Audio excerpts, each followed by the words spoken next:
السلام عليكم ورحمة الله وبركاته. مرحبا بكم في درس جديد function f. هنا لدينا جدول بمجموعة من المصاريف. نستعمل f مثلا في هذه لتوزيع هذه المصاريف، هل هي خارج نطاق الميزانية أو داخلها. نأتي إلى تساوي f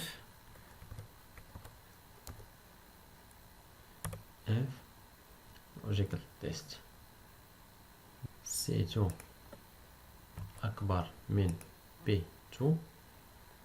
إذا تحقق هذا الشرط نضع الميزانية فوق الميزانية.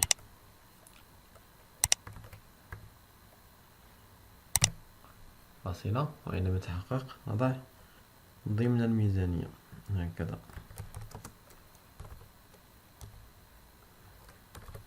هذا فقط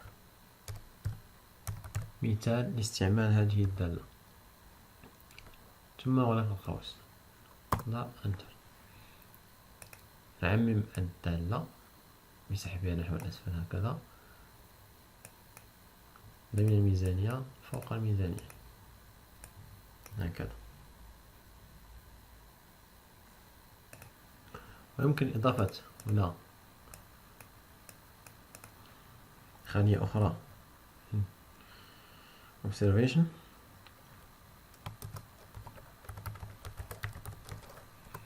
مثلا أضع تساوي f أعتذر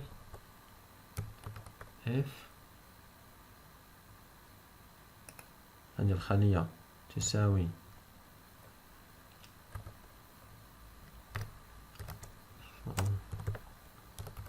ميزانية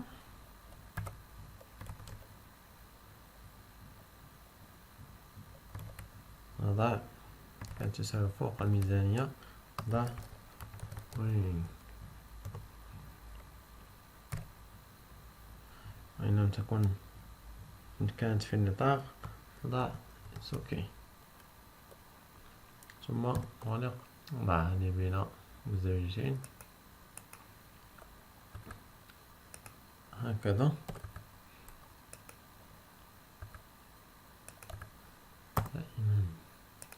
ثم نسحب إلى الأسفل هكذا. نلاحظ أنه عند وجود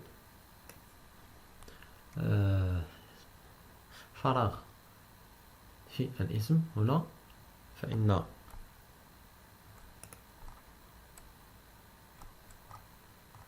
وجود فراغ هنا فإنها تعطي نفس النتيجة، أي أنها غير موجودة. لتجاوز هذا المشكل نأتي إلى الF هنا، ثم نضع trim هكذا trim الدالة هنا أي trim F2 تعني أنه تستبعد الفراغ الموجود في الكلمات في هذه الخلية. ثم نضع انتر. بعد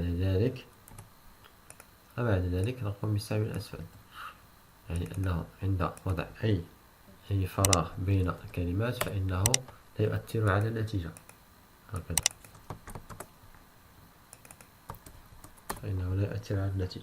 شكرا، وإلى الفيديو القادم لكي نكمل استعمالات الدالة F.